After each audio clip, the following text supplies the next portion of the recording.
리틀 도서관, 매주 한 권, 휴먼 터치. 저는 일상에서 책과 다정하게 지냅니다. 사람과 세상과 더 다정하게 지내고 싶어서 책 맛보기를 합니다.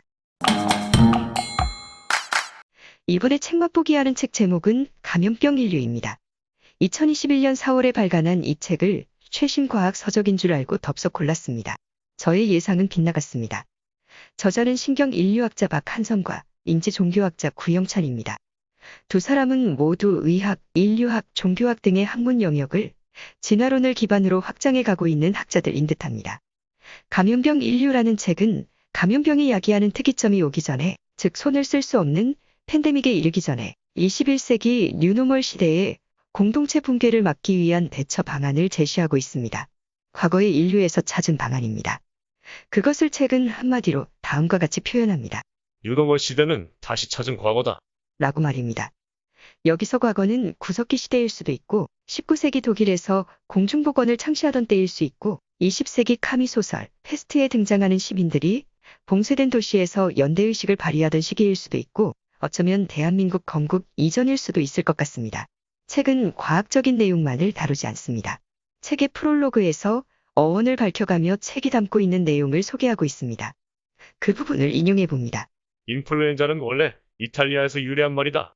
라틴어 인플루엔티아는 흘러 들어간다는 뜻인데 하늘의 별이 인간의 삶에 흘러들어 영향을 준다고 생각한 것이다.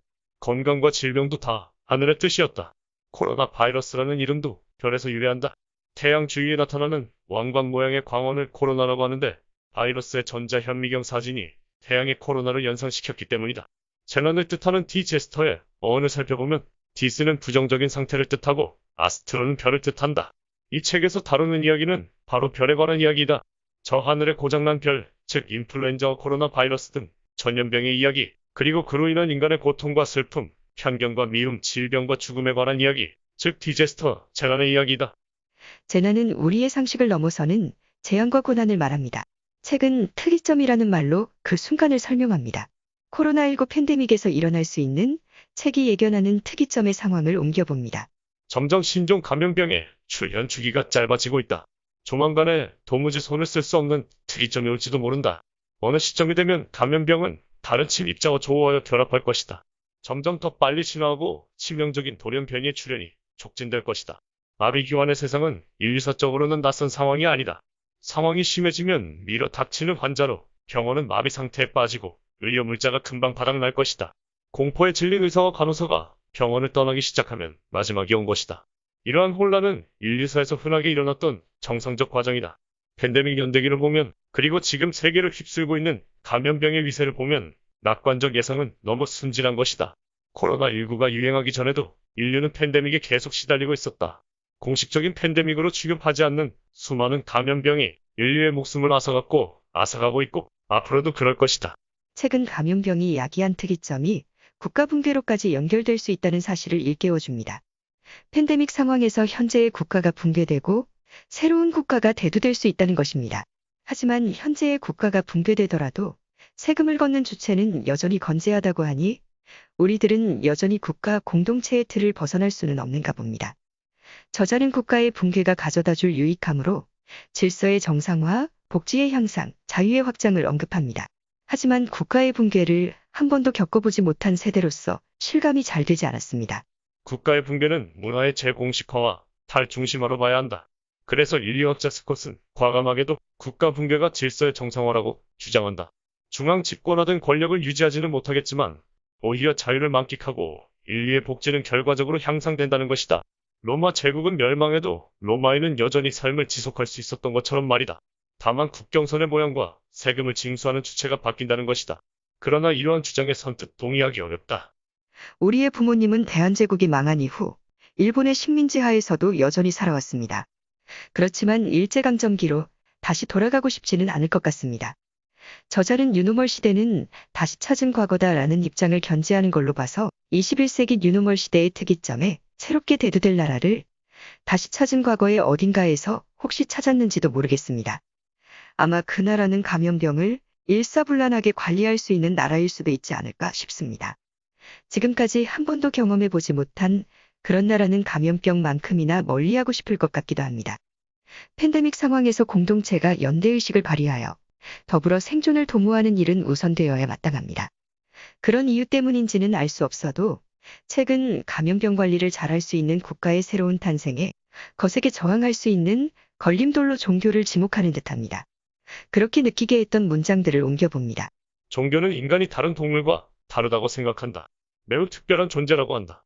인간이 신의 형상을 따라 창조되었다는 이야기도 그렇고, 인간만이 윤회의 사슬을 끊고 열반을 성취할 수 있는 존재라는 이야기도 마찬가지다.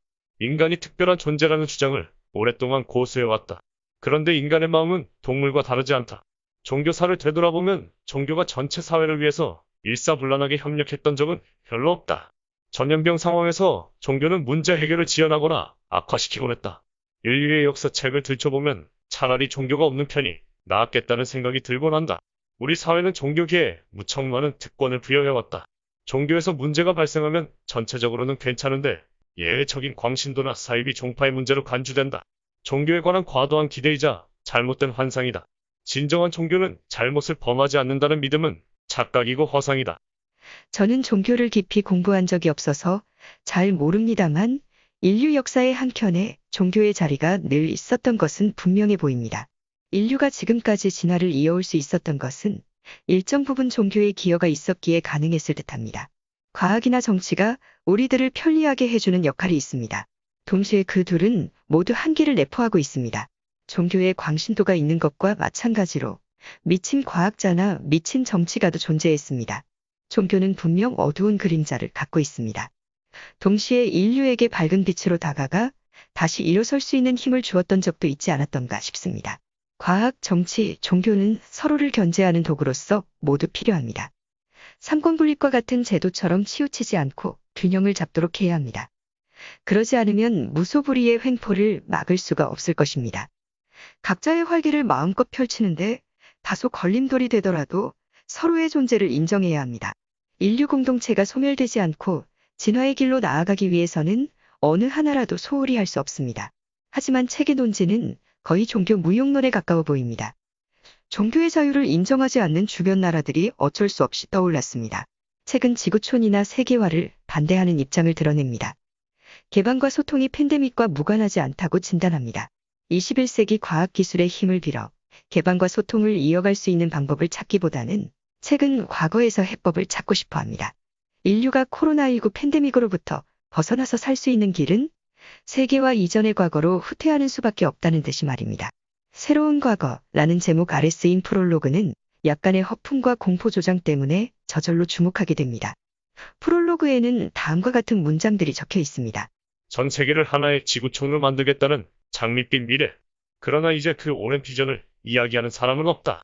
최악의 시나리오에 의하면 2020년에 태어난 아이는 평생토록 외국에 가보지 못할 수도 있다.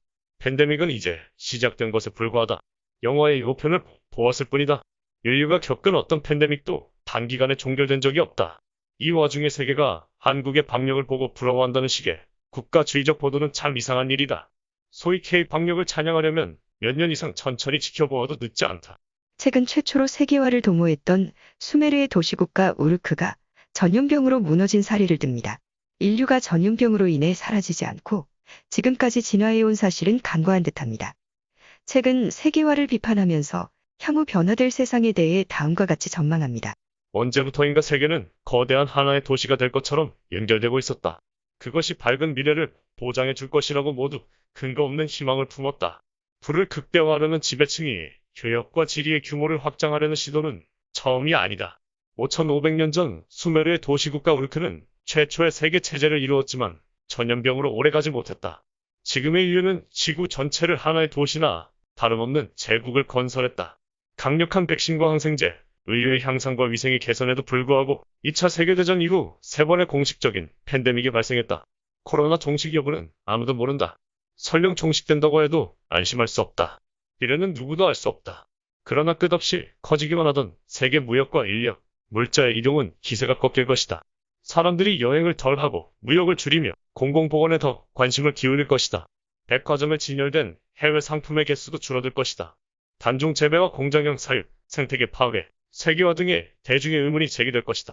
이제 거스를 수 없는 거대한 사회적 변화가 시작되었다.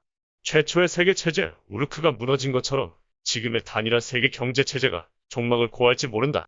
분명 2019년 12월 이전으로 돌아가기는 어려울 것이다. 코로나19는 향후 뉴노멀의 시대를 불러올 것이다. 하지만 정확하게 말하면 다시 찾은 과거다. 책은 뉴노멀과 함께 과거를 불러냅니다. 구석기 시대의 수렵 채집인이 신석기 시대의 정착농 경민보다 건강이 더 좋았고 감염병에 덜 취약했다고 합니다. 덜 불평등했고 덜 차별적이었던 구석기 시대에 그대로 머물러 있어야 바람직했는가 싶을 정도였습니다.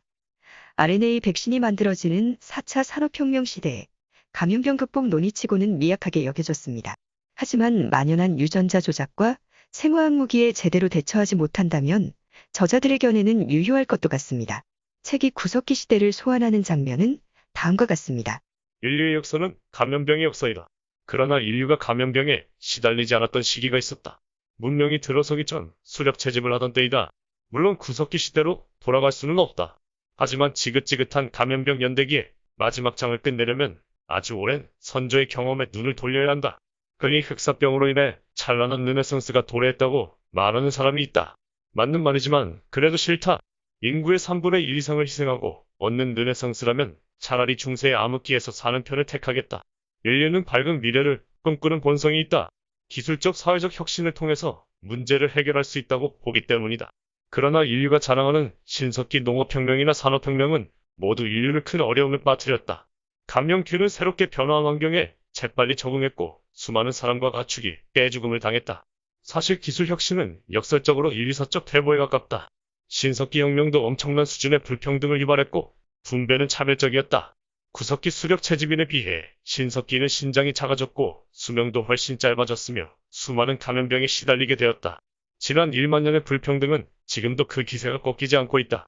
백신과 항생제의 개발은 인류 역사상 처음으로 전술적 승리를 가져다 주었지만 인간보다 병원체의 숫자가 훨씬 더 많고 더 유연하다. 분명 수렵 채집 사회로 돌아간다면 감염병은 금세 사라진다. 그러나 70억 명이 사냥하고 채집할 공간은 이제 지구에 없다. 인류의 과거는 현대인에게 늘 지혜로운 대답을 들려준다.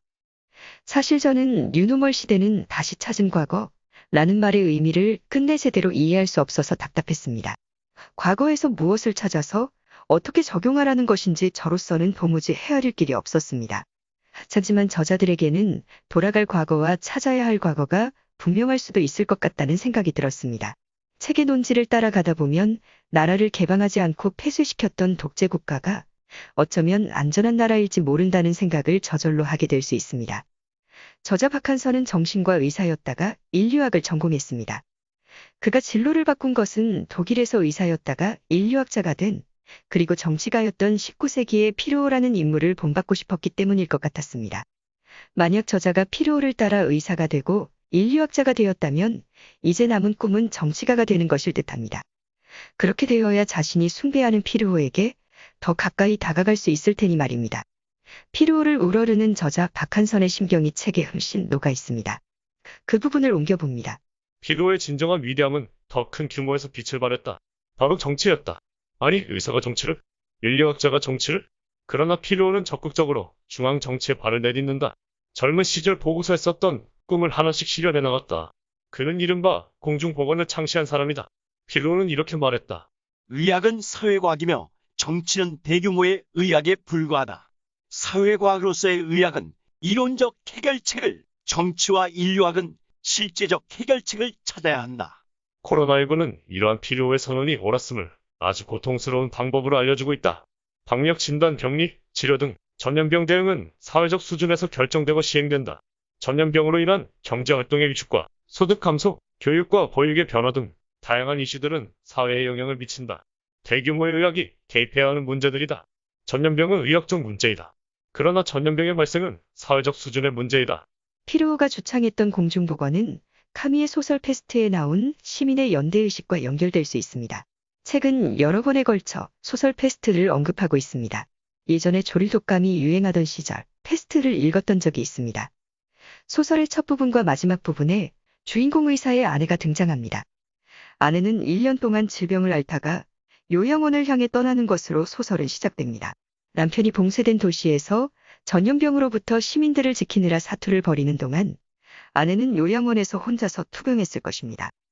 도시가 전염병으로부터 노여나 평온을 되찾았을 때 남편은 아내가 요양원에서 죽었다는 소식을 접하는 것으로 소설은 끝납니다. 의사는 아마 시민들에게 했던 만큼 아내의 병을 고치기 위해서 성실하게 헌신했으리라 상상하고 싶습니다. 공동체를 위한 의사의 아름다운 연대의식을 희석시키고 싶지는 않기 때문입니다. 하지만 집 밖에서 훌륭한 의사로 존중받을수록 바로 가까이 있는 가족을 지키지 못한 부끄러움은 짙어져 갔을 것이라고도 여겨집니다.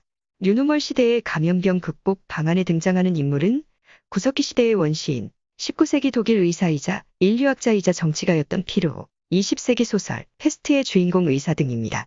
제4차 산업혁명과 바이오테크 시대에 어울리지 않는 듯한 과거지향적 인물 일색인 극복 방안이라 싱거운 감이 없잖아 있었습니다. 한편 너무 싱겁다 보니 제가 감히 감을 잡을 수 없는 어떤 거대한 속셈이 책의 이면에 숨겨져 있는 것은 아닌가 싶기도 했습니다. 지나친 생각은 면역에 도움이 되지 않는다고 바로 이 책에 적혀 있었건만 저의 터무니없는 예민한 반응에 스스로 실소를 금치 못합니다. 저의 뒤엉킨 생각들을 가볍게 날려버리고 책의 내용에서 의지와 본성을 거론하는 부분을 옮겨봅니다. 지금까지 한 번도 경험하지 못했던 삶의 방식과 새로운 일상이 등장할 것이라는 뉴노멀의 담론이 형성되고 있다. 인류 공동체의 붕괴를 막고 더 건강한 사회를 만들기 위한 다양한 아이디어가 제시되고 있다. 그러나 저절로 되는 일은 아무것도 없다. 의식적인 노력과 광범위한 협력이 필요하다. 또한 팬데믹 상황에서 활성화될 수 있는 우리 본성의 악한 천사에 관심을 기울여야 한다. 자신의 안전을 위해서는 타인을 미워하고 때리고 죽일 수도 있는 것이 바로 우리 본성이다. 감염병 자체보다 더 막대한 피해를 가져온 것은 불안, 공포, 혐오, 차별이었다. 감염병과 싸울 수 있는 답은 분명 우리 인류의 과거에 있다. 인류의 오랜 기억을 더듬어야 한다. 현재는 불확실하고 미래는 아무도 모른다. 하지만 과거는 조금 알고 있다. 인간과 질병의 역사가 우리가 의지할 수 있는 유일한 경전이다. 저자들은 과거라는 경전에서 어떤 답을 읽었을까요? 왜 저의 눈에는 그 답이 보이지 않는 걸까요?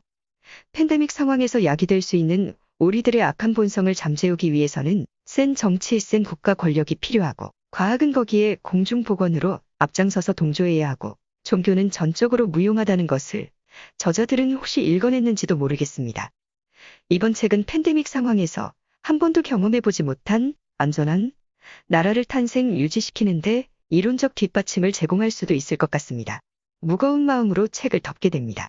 하지만 세상에 이러한 책이 가까이 있다는 것을 안 것만으로도 큰 공부가 되었습니다. 이만 책 맛보기를 마칩니다. 지금까지 리틀 도서관 매주 한 권 휴먼터치 황진이었습니다.